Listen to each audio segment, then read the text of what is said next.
Distressed Debt, Special Situations Group. The slide on the projection system read. The associate training class became radio silent. Distressed debt was the hardest group to crack and join. In Goldman Sachs. In any year, only one or two associates were offered a role in the group. Those who made it earned the fastest promotions and the best bonuses. Everyone had waited for this presentation. "Good morning, everyone," said the speaker on stage in a British accent. "I am Neil Gupta, partner at the Special Situations Group in the Hong Kong office." I looked up from my desk. He was 6 feet tall, lean, and had a muscular frame. He had high cheekbones and a light brown complexion. He had salt and pepper hair, more pepper than salt. Actually, he wore a crisp white shirt, a pinstriped navy blue suit, and a matching tie. I will be giving you an overview of the distressed debt group, in my view the most exciting place to be in Goldman Sachs. I sat next to 4 American girls, Maggie, Angela, Jessica, and Carolyn. They looked at each other and made "he is so hot" gestures. If he wasn't a partner, he could be a model in one of those ads that show distinguished men buying expensive watches. "He is gorgeous," a girl behind me whispered. "Focus, Radhika," I told myself as he switched to the next slide. The slide showed various stages in the life of a business. It started with the inception and startup stage. It went on to growth, maturity, decline, and demise. Angel funds, venture capital, and private equity. These guys help companies that are just born or are growing up. In clinical terms, you can call them the maternity ward. He turned his back to us to see the slide. All the girls in the class exchanged glances with each other. The girls from the Hong Kong office felt extra lucky to have such a hunk in their office. Neil continued, "We, on the other hand, belong to the death ward. We come in when the company has failed, when the time has come to either try something drastic or..." He dramatically paused at the "or" for a few seconds before he spoke again. "Or the time has come to pull out the life support, or liquidate and close the company." How easy do you think that is? He moved around the classroom and stopped right next to me. He had great perfume on, the kind that makes you want to go closer and smell it some more. "You, young lady, you think it is easy to shut down factories and fire people?" I was gobsmacked. I didn't expect to be asked a question in the GS training class, which had people from around the world. What if I said something stupid? What if everyone laughed at my Delhi accent? I got up, nervous. "Sit down, young lady," Neil said. "Answer from your seat. Where are you from?" "India, sir." "Ah, I grew up there. Moved to the UK when I was 10. Anyway, so when would you recommend closing a business?" "When all other alternatives have failed. When keeping it alive means throwing good money after bad. When hope dies, I guess." When hope dies. Nice way to put it. But isn't it heartbreaking when that happens? Neil said. I remained silent. He moved to the front of the class. "Can you blame the undertaker for burying dead people? If people are dead, they need to be buried," Neil said. His macabre analogies made his point clear. It also added notoriety, a level of excitement to distressed debt. What Neil said next helped further. I became a partner in 12 years. Other parts of the firm, it takes 20 or more. Our associates make what VPs make in other groups. I am not allowed to reveal numbers, but if you stick around in distressed debt, you will end up a very wealthy man or woman. Goldman Sachs never liked to discuss wealth in public. This, despite the fact that everyone at The firm was essentially there because of the money. Trainees whispered they had found out Neil's equity in the firm on the internet. He had $30 million worth of Goldman Sachs shares. His hotness level spiked even more. His session ended with thundering applause. He made a final announcement before he left. We only have a few places in the group. Those interested, apply with the training coordinator. We will shortlist and get back to you, he said and looked in my direction. Do try. It'll be worth it. Did he just signal me to apply? Did he like my answer? My phone buzzed. Debut had sent a message. Tao Restaurant, 58th Street and Park Avenue. 8 p.m. okay? Damn, I almost forgot. I had a date, or at least a let's meet for Chinese food tonight. Before that, I had something even more important. I had a waxing appointment. Oh ho ho. Slower, that hurts, I said to the waxing lady. You haven't done this before, said my 50-year-old waxing lady, Catherine, politely, while ripping the waxing strips off me most brutally. I was lying down in my underwear.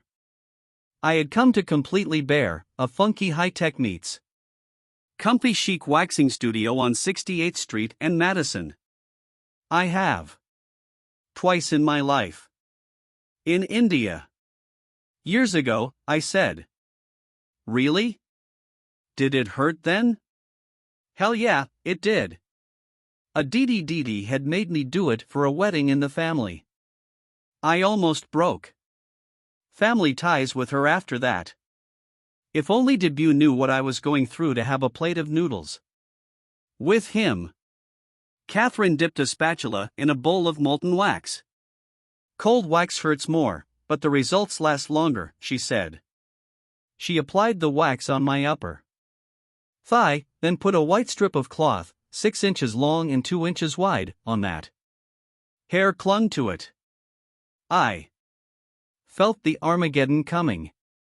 Can't you give local anesthesia or a ? Relax, honey, Catherine said. I clenched my teeth and closed my eyes. I imagined myself in the Middle East. They punish women with lashes if they do something awful like driving a car, offering men their opinions, or something totally immoral like exposing their elbows in public. 50 lashes for Radhika. I imagined a fatwa on me as Catherine went to work.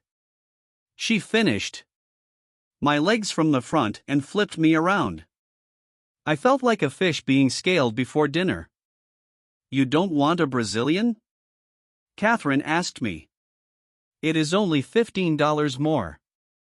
What's that? I said. Catherine rolled her eyes. It's everything gone, honey. Down there too. It took me a second to figure out what she meant. Then I realized the embarrassment and pain involved. Do girls do it? I said. Everyone, honey.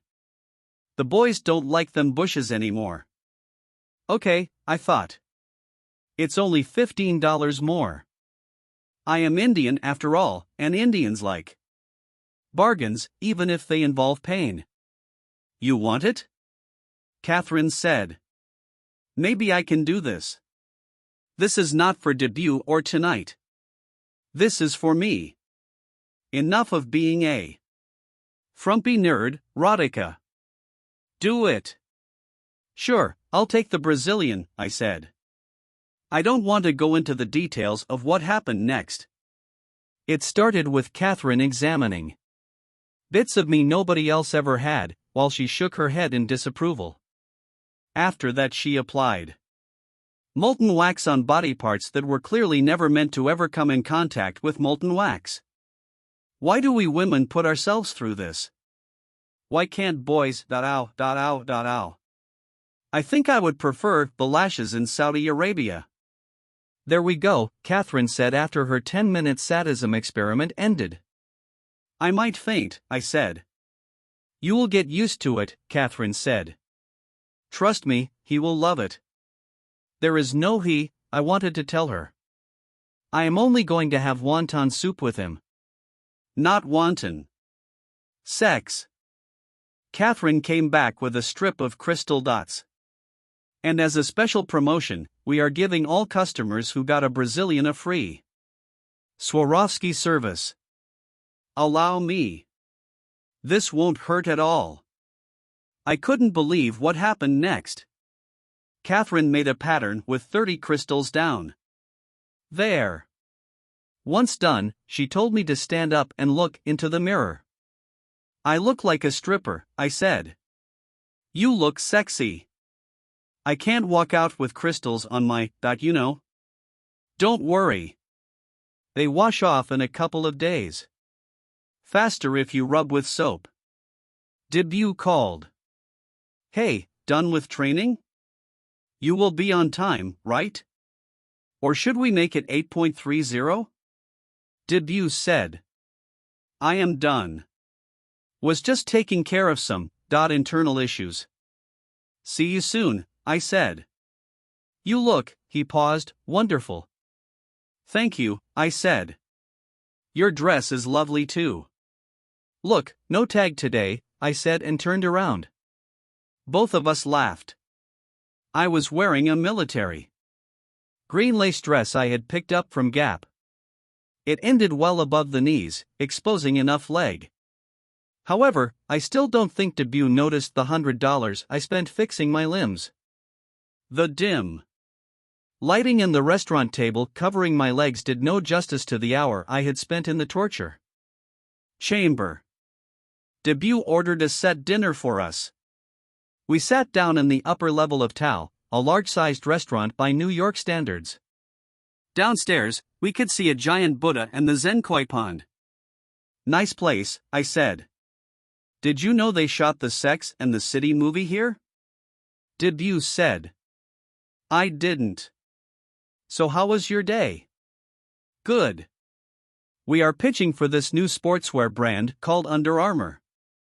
If we get the campaign, it will be awesome. How's Goldman? Still in training. Busy. It will get even more hectic after work begins. I told him about Neil's distressed debt presentation. I recounted how I was questioned in front of the entire class. So I am thinking, I won't apply to distressed debt. It's quite difficult to get anyway. Plus, the job seems too difficult, I said. How can you not apply? Debut said. You are from IIMA. You will crack it. People in my class are from top colleges around the world. Harvard, Stanford, you name it. So what? You answered the question the partner asked you in the presentation, right? I looked at Debut. He had listened to me with full attention. His deep black eyes flickered in the candlelight. I leaned back on my seat and crossed my legs. They felt unusually smooth. I remembered why and smiled. Why are you smiling? He said. Nothing. I shook my head. Listen, he said and placed his hand on mine. You have to apply. Too many Indians come to this city and get overwhelmed. Don't be underconfident. You can do it. You will. Thanks. And you will win Under Armour, I said. Cheers to that, he said, and we lifted our water glasses. The waiter arrived with our food. Chicken noodle soup and vegetable fried rice. The soup seemed a little too bland for my taste. I stuck to the fried rice. You aren't having the soup. You don't like chicken? I eat meat, but I prefer vegetarian, I said. I am vegetarian too, he said. Really? I am a Bengali. For us, fish and chicken are vegetables. Both of us laughed. We chatted through dinner. He told me about his parents in Kolkata. His father owned a printing press. It didn't really make much money now. His mother stayed at home. Debut grew up dreaming about being a painter. He settled for commercial art as the practical choice. His parents had saved enough to send him to do a course in design and arts in the US. He secured his current job through campus placement. Advertising sounds cool, I said, that to Madison Avenue. Best place to do it in the world. It's not as cool on the inside. There's constant politics. The money isn't great. I have been lucky to work on good campaigns. However, juniors don't usually get much creative work. I am sure it is not just luck. You must be really good. He looked at me and smiled.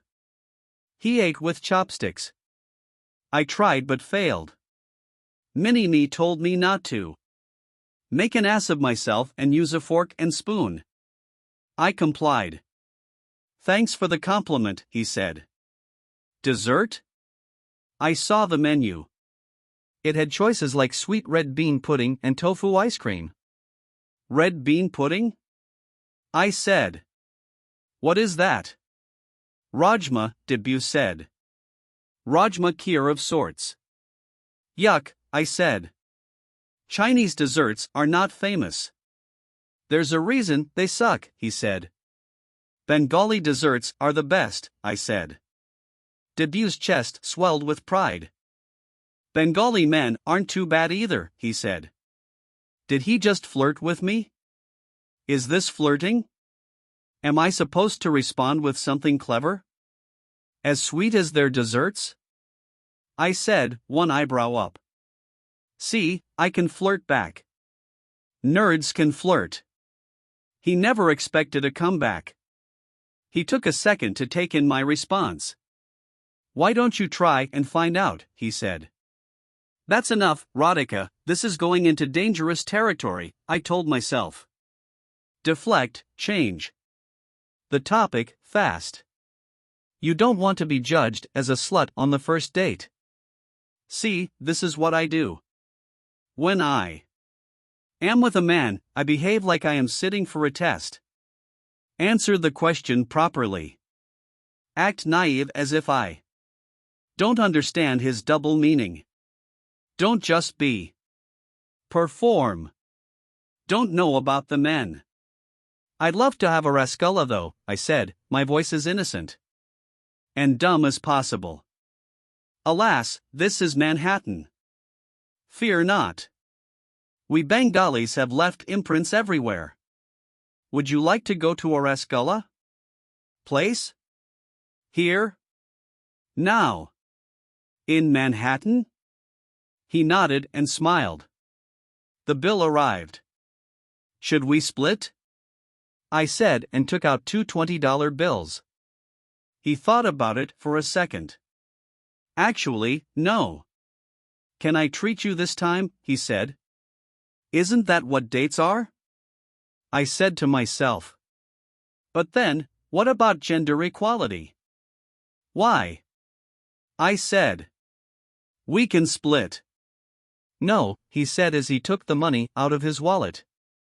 It's not that much. You can buy the Rasgullas.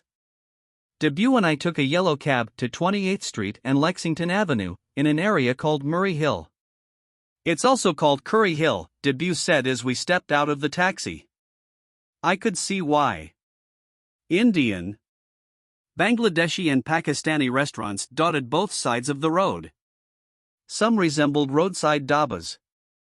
Back in India, complete with bright tube lights and plastic chairs. Is this even New York? I laughed. It's Midtown Manhattan, Debut said. You like it? I love it. In fact, you could have just brought me here first. Darn, wasted money at Tao. Didn't realize you could be a cheap date. Date. He used the word date. I am on a date. I felt thrilled at the prospect of being on a date. Even if at a ramshackle parantha shop called Lahori Kebab. Can we have a parantha? I said. Ha? Didn't we just eat? I am Punjabi. Rice isn't dinner. We walked into the shabby but brightly lit restaurant. Debut ordered 2 tandoori paranthas. With gobi stuffing inside. Green chilies on the side, please, I said, my mouth salivating at the prospect. I noticed 4 seedy-looking Indian guys in the restaurant. They wore neon construction worker jackets. I caught them staring at my legs. Yes, finally I have an audience for all that effort, I said to myself. Let's sit down, Debut said as he noticed the workers. Nobody has ever checked out my legs, I wanted to tell him. Let me enjoy the moment. Oh well. Better be the good girl, you exhibitionist, Minini said. The restaurant had Indian desserts. Post paranthas, we had 2 rasgullas each. You better skip lunch tomorrow, Minini said, there is no point in waxing fat legs. Elephants don't wax, do they? I love how you eat. You are enjoying this, Debut said to me. Sorry. I haven't had Indian food in weeks, I said. He wiped my lips with a tissue. I smiled at him. There are a couple of Indian restaurants in Brooklyn too, where I live, Debut said. He was referring to another borough of New York, south of Manhattan. You live in Brooklyn? I said. Most of my Goldman class planned to take apartments in Manhattan. They considered Brooklyn too far. Yeah. Told you. Advertising is glamorous only on paper. They don't pay.